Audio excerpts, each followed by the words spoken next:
أعوذ بالله السميع العليم من الشيطان الرجيم من همزه ونفخه ونفثه ولا نكلف نفسا إلا وسعها ولدينا كتاب ينطق بالحق وهم لا يظلمون بل قلوبهم في غمرة من هذا ولهم أعمال من دون ذلك هم لها عاملون۔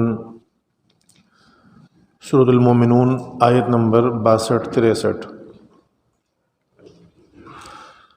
ترجمہ: ہم کسی کو اس کی طاقت سے زیادہ تکلیف نہیں دیتے اور ہمارے پاس ایسی کتاب یعنی اعمال نامہ جو ٹھیک ٹھیک بیان کر دے گی اور ان کی حق تلفی نہ ہوگی، بلکہ اس بات سے تو ان کے دل سخت غافل ہیں، اور اس غفلت کے علاوہ ان کے اور بھی کئی اعمال ہیں۔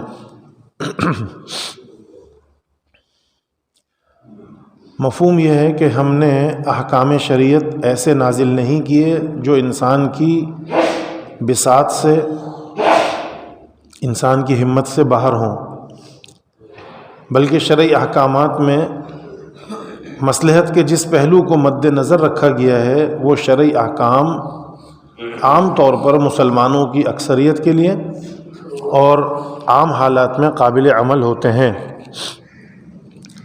جب حالات بدل جائیں تو احکام میں بھی تھوڑی بہت تبدیلی کر دی جاتی ہے۔ عام استعداد سے کم استعداد رکھنے والوں، مثلاً بیماروں یا معذوروں کے لیے رخصت یا رعایت دی جاتی ہے، حتیٰ کہ نابالغ، مجنون، دیوانہ، ان سے احکام شرعی ساقط کر دیے گئے ہیں۔ پھر معاشرے میں کچھ ایسے افراد بھی ہوتے ہیں جو ایک عام انسان کی استعداد سے زیادہ استعداد رکھتے ہیں۔ ایسے لوگوں کے لیے وسیع میدان عمل کو سامنے لا کر اس حکم کی زیادہ سے زیادہ بجا آوری کی ترغیب دی جاتی ہے۔ مثلاً ہر عاقل و بالغ مسلمان کو 5 وقت نماز با جماعت ادا کرنے کا حکم ہے، اور نماز سے پہلے وضو یا طہارت بھی ضروری ہے۔ تو حالات کے مطابق مراعات تو یہ ہے کہ جسے وقت پر وضو کے لیے پانی دستیاب نہ ہو، یا بیمار کو وضو کرنے سے بیماری بڑھنے یا کسی اور تکلیف کا خطرہ ہو تو تیمم بھی کر سکتا ہے۔ سفر یا خوف کی حالت میں نماز قصر بھی کر سکتا ہے، 2 نمازیں اکٹھی بھی پڑھ سکتا ہے، اور سفر کی حالت میں سواری پر بھی نماز ادا کر سکتا ہے۔ اگر قبلہ یا صحیح وقت کی تعیین میں دقت ہو تو اندازے سے کام لے سکتا ہے۔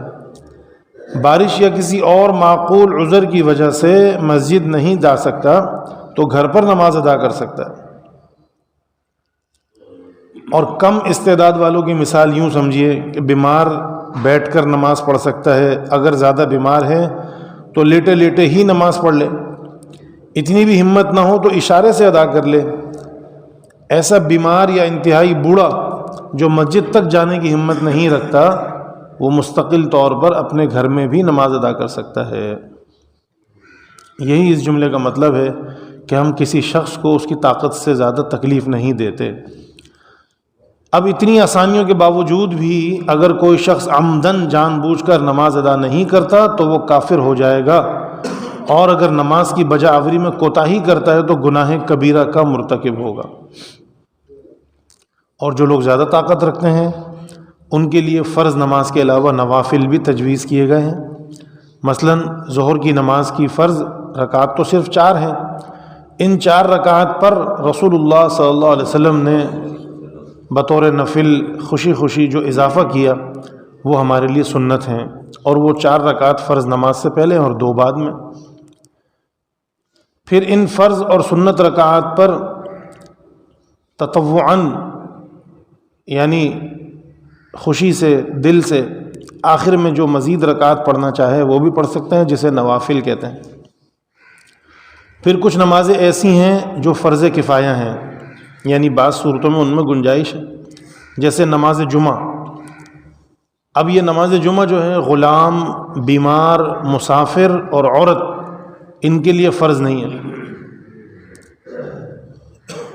تو جن کے لیے فرض نہیں ہے وہ پھر نماز جمعہ کے بجائے ظہر کی نماز پڑھیں گے، اور عام حالات میں جمعہ کی نماز فرض ہے۔ تو بیمار، مسافر، عورت اور غلام سے جمعہ کی نماز جو ہے وہ ساقط ہے، پڑھ سکتے ہیں تو بہتر ہے، ورنہ ظہر پڑھیں گے۔ اسی طرح نماز جنازہ، اسی طرح کچھ اور سنتیں جیسے تہجد کی نماز جو آپ صلی اللہ علیہ وسلم پر فرض تھی مگر امت کے لیے سنت مؤکدہ ہے، یا نماز تراویح، یا کچھ اور نمازیں جیسے نماز چاشت، اوابین اور شکرانے کے نوافل، اور کچھ نفل نمازیں جو حالات سے متعلق ہیں جیسے نماز استسقاء، بارش کے لیے، بارش کی طلب کے لیے نماز پڑھی جاتی ہے، نماز کسوف اور خسوف، سورج گرہن، چاند گرہن کے موقع پر۔ یہ وہ وسیع میدان ہے جو درجات کی بلندی کا سبب بنتا ہے۔ پھر ایک نماز ہی کی یہ صورت نہیں بلکہ صدقات و خیرات، بلکہ ہر رکن اسلام اور عمل صالح کی یہی صورت ہے کہ اس میں اپنی خوشی سے اضافہ کرنے کا وسیع میدان موجود ہے۔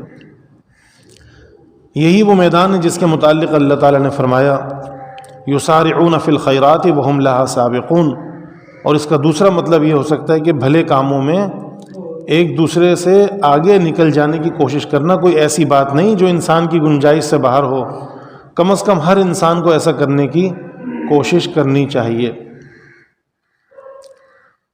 اور پھر فرمایا کہ ان کے لیے اعمال نامہ ہے، یعنی ان کے اعمال ساتھ ساتھ ریکارڈ ہو رہے ہیں، دو معزز فرشتے انسان کے دائیں طرف اور بائیں طرف، پھر ان کی ڈیوٹیاں بھی فجر اور عصر کے وقت بدلتی ہیں، یہ باتیں ریکارڈ میں آ جاتی ہیں۔ ہر شخص کی زندگی کی مکمل ہسٹری شیٹ اللہ تعالیٰ کے ہاں موجود رہتی ہے، اور اس میں کوئی چیز اندراج ہونے سے نہ رہتی ہے اور نہ کچھ غلط اندراج ہوتا ہے۔ اور پھر فرمائیں کہ اللہ تعالیٰ کسی قسم کا ظلم نہیں کرے گا، یعنی ایسا نہیں ہوگا کہ کام سے کم اجر ملے بلا وجہ کمی کر دی جائے، ایسا نہیں ہوگا کہ گناہ سے زیادہ سزا ملے بلا وجہ اضافہ کر دیا جائے، یا کسی کا جرم کسی اور کے کھاتے میں چلا جائے، یعنی کسی طرح کی زیادتی اور حق تلفی نہیں ہوگی۔ لیکن بندے اپنے دنیا کے کاموں میں ایسے منہمک اور مگن ہیں کہ انہیں اس نامہ اعمال اور اس کی بنا پر آخرت کی پوچھ گچھ کا خیال تک نہیں آتا۔ اللہ تعالی ہم سب کے لیے آخرت کی منزل آسان فرمائے۔ وآخر دعوانا الحمدللہ۔